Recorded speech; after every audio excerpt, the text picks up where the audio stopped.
This video is brought to you by Squarespace. Money, currency we use in our society in exchange for products and services. Money can buy you food, knowledge, time, and some might even believe that money can buy happiness and dreams.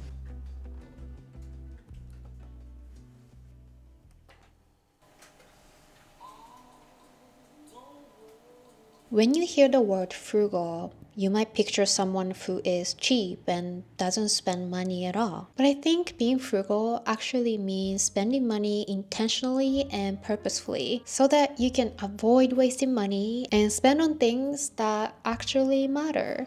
Personally, 2026 is the year where I want to save money rather than spending money. And I would say so far it has been going quite well. I grew up in Asian household, Japanese more specifically, and I noticed that there are so many frugal habits that are normal for Japanese households but not so common in other countries. A lot of the frugal habits that I'm going to talk about today are the habits that I observed from my mom. First and foremost, I think one of the most important frugal habits is to make your spendings visible.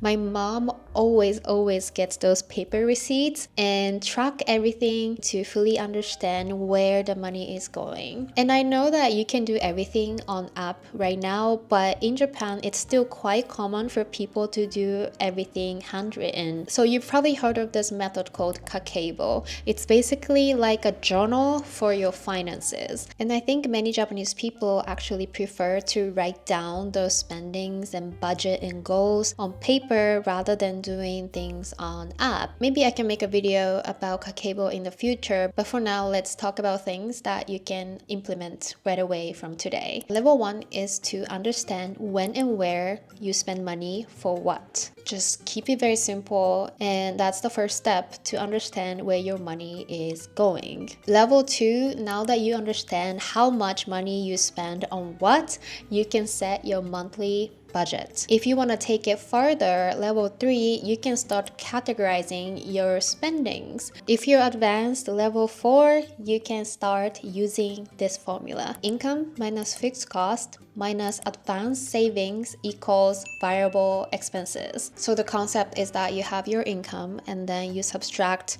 fixed cost because that doesn't change every month, right? It's the same cost. And then you're going to subtract advanced savings. So advanced savings are the amount of savings that you have already decided to save every month. And I think this is very useful for many people because a lot of us would be like, okay, whatever is left is going to go into savings account, and it never happens. For kakeibo, a lot of people do on a notebook written down, but of course you can do it by an app. Personally, I transfer my monthly budget into spending accounts, and for that I use Revolut. I think if you are traveling around constantly going from one place to another, I think Revolut is one of the great options for tracking your spendings. They automatically categorize them, and also you can set your monthly spending budget every month. And so yeah, I think that works the best for me. I'm gonna put the link in the description below if you don't have Revolut yet. I have a Wise account as well. If you travel often, I think it's the best to have both Wise and Revolut and just use depending on the needs.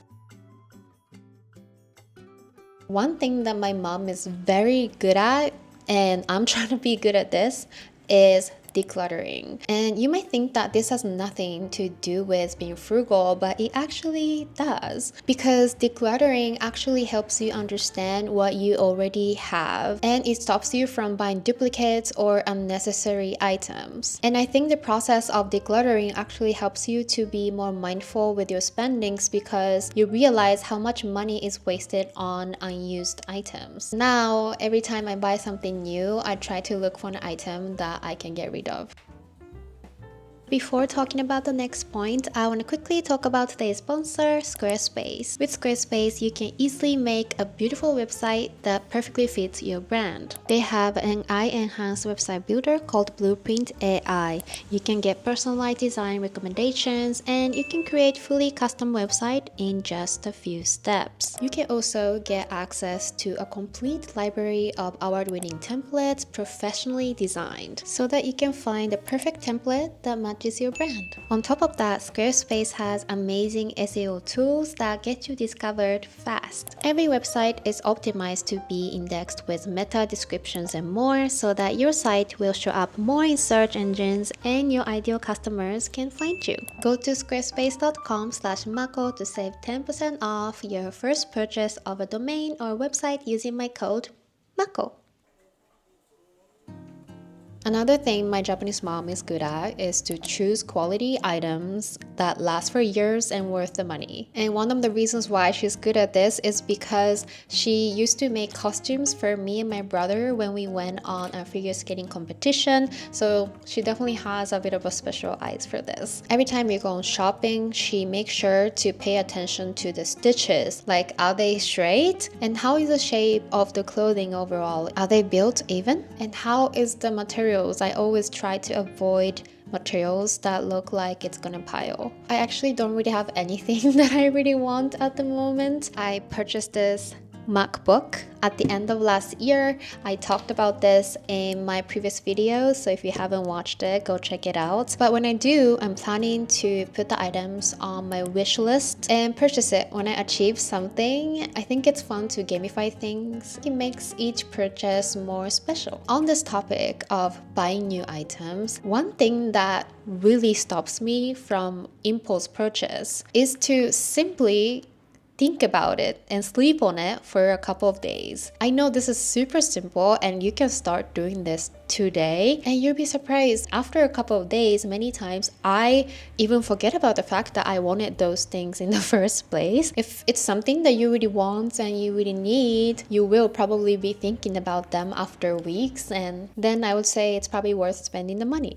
Another frugal habit that she does naturally every single day is to bring her own drinks. So she always has cold drinks, usually like water, and then she also has hot drinks, either hot tea or hot coffee. And I think this is very smart because I used to never do this, and I always ended up at convenience store or Starbucks to buy hot drinks and water, and I usually end up picking up items that I didn't need in the first place. I bought a little water bottle in Muji in Japan. It was really cheap. It was probably like 50 cents or something, and I have been loving it. I use it every time I go outside to carry water with me because I always get thirsty. I don't want to go to convenience store or now kiosk because I'm in Europe just to pick up water, and it's going to create extra plastic waste as well. So I am really happy that I implemented this habit in my life. Another thing she is really good at, and you might think this has nothing to do with being frugal, is that she is always on time. If something, she's usually 5 to 10 minutes early. And as someone who was never really on time growing up, I'm really working on this because I realized that when you can't manage your time properly, you always end up spending more money by taking taxi, Uber, Lyft. Those are the money that you could have spent on something purposeful and meaningful that brings joy to your life. In Japan, it is really common to reuse containers. A lot of companies produces really cute containers so that people can repurpose them after they're done using the products inside. Now, I'm not gonna lie, I do find it harder for me to do this outside of Japan because I don't think a lot of companies outside of Japan think about the second life of the container of the products that they're selling. I don't think they have the mindset. But there are things that you can do. I usually use a jar not just for the food, but I also use it for plants. What I do is I trim the plants that I have and I put them in the water to propagate, and they become like really cute cozy decorations for the house as well. And this is applicable for many things, but you can be really creative with the items that you have. For example, I had an IKEA rattan box. It's like a container or organizer. I really like the shape of it. So what I did is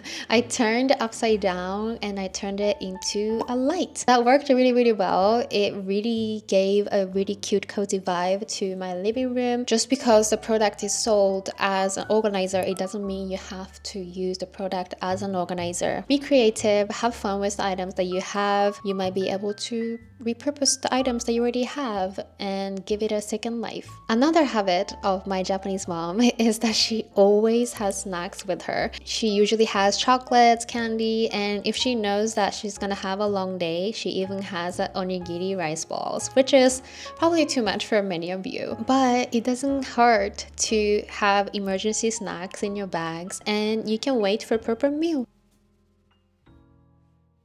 One thing I want to clarify is that it's not that she never uses money. She does spend money. It's just that I think she is good at spending money on things that matter. For example, she always chooses amazing restaurants with quality food. I think enjoying quality food with quality people that matter to you, it just tastes 10 times better than eating yummy food all by yourself. And by the way, if you're interested in learning Japanese with me, I created a free 7-day challenge where you can learn Japanese from a Ghibli movie, so make sure to check it out from the description below.